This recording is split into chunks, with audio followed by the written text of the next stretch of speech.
उत्तराखंड हिमालय की 4 धाम यात्रा शुरू होने में अब महज कुछ ही दिन शेष रह गए हैं। इस बीच यात्रा के लिए चारों धाम सजने संवरने लगे हैं। इस वर्ष अक्षय तृतीया पर्व पर 30 अप्रैल को यमुनोत्री और गंगोत्री धाम के कपाट खुलने के साथ ही 4 धाम यात्रा शुरू हो जाएगी। इस वर्ष चारों धामों के कपाट इन तिथियों को खुलेंगे। मां यमुनोत्री जी 30 अप्रैल दोपहर 11:55 पर, मां गंगोत्री जी 30 अप्रैल सुबह 10:30 बजे, भगवान केदारनाथ 2 मई सुबह 7 बजे और भगवान बद्रीनाथ जी 4 मई सुबह 6 बजे। यदि आप 4 धाम यात्रा पर जाने का प्लान बना रहे हैं तो आपको 4 धाम यात्रा ऑनलाइन पंजीकरण वेबसाइट touristcare.uk.gov.in पर या mobile app tourist care Uttarakhand या टोल फ्री नंबर 0135 1364 3520 100 पर रजिस्ट्रेशन करना होगा।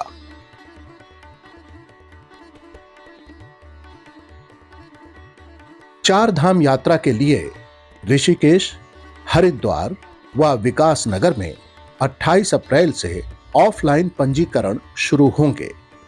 इसी के साथ यमुनोत्री के लिए बड़कोट, गंगोत्री के लिए हीना, केदारनाथ के लिए सोनप्रयाग और बद्रीनाथ के लिए पांडुकेश्वर में पंजीकरण की चेकिंग की जाएगी।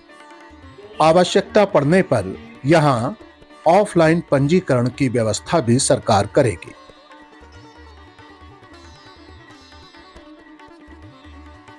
अगर आप 4 धाम यात्रा पर जाने की तैयारी कर रहे हैं तो हम आपको कुछ बहुत ही महत्वपूर्ण जानकारियां दे रहे हैं।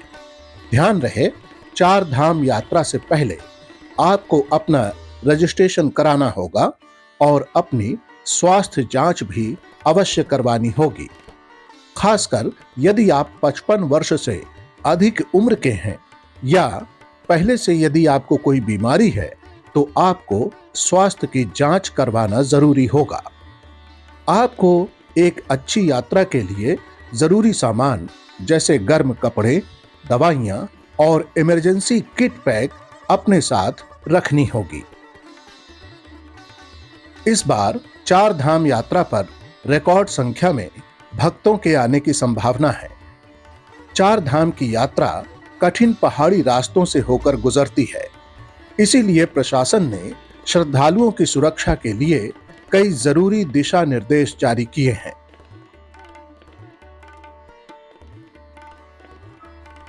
अगर आप भी इस बार 4 धाम की यात्रा पर जाने वाले हैं तो उससे पहले जान लें 4 धाम यात्रा के लिए विशेष नियम क्या हैं।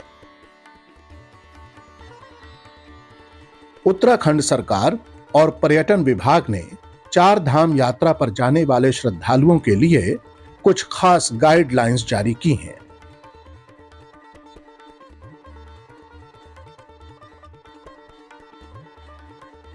चूंकि सभी धाम समुद्र तल से 2700 मीटर से अधिक ऊंचाई पर स्थित हैं, इसलिए यहां ठंड, ऑक्सीजन की कमी, यूवी किरणें और कम हवा का दबाव स्वास्थ्य के लिए खतरा बन सकता है। प्रशासन की सलाह है कि यात्री कम से कम 7 दिन की योजना बनाकर यात्रा करें ताकि शरीर ऊंचाई के अनुसार अपने आप को ढाल सके। ट्रैकिंग के दौरान हर 1 या 2 घंटे में ब्रेक लें। रोजाना ब्रीदिंग एक्सरसाइज करें और 20-30 मिनट पैदल जरूर चलें। 55 वर्ष से अधिक उम्र के लोगों और पहले से बीमार लोगों को यात्रा से पहले डॉक्टर से फिटनेस जांच जरूर करवानी चाहिए। साथ ही अपने बैग में गर्म कपड़े, रेनकोट, जरूरी दवाइयां, पल्स ऑक्सीमीटर और थर्मामीटर जरूर रखें। मौसम की जानकारी लेकर ही यात्रा शुरू करें और डॉक्टर की सलाह पर ही आगे बढ़ें। 4 धाम यात्रा के लिए सरकार ने एक बहुत ही महत्वपूर्ण कार्य किया है। ये उन भक्तों के लिए बहुत ही खुशी देने वाला है जो भक्त किसी कारणवश यात्रा पर नहीं जा सकते। उनके लिए केदारनाथ और बद्रीनाथ धाम में ऑनलाइन पूजा का विकल्प भी उपलब्ध है। इस सुविधा के तहत घर बैठे ही मंदिरों में पूजा करवाई जा सकती है। इसके लिए बद्री केदार समिति की वेबसाइट badrinathkedarnath.gov.in पर जाकर बुकिंग करवाई जा सकती है। ये सेवा 10 अप्रैल से शुरू हो चुकी है। ऑनलाइन पूजा कराने वाले श्रद्धालुओं के नाम से विधिवत पूजा की जाएगी और पूजा के बाद धाम का प्रसाद उनके दिए गए पते पर भी भेजा जाएगा। 4 धाम यात्रा पर आने वाले आप सभी भक्तों को संवाद जाह्नवी की ओर से बहुत बहुत शुभकामनाएं। हमारे चैनल संवाद जाह्नवी को सब्सक्राइब एवं शेयर जरूर करें। सादर आभार।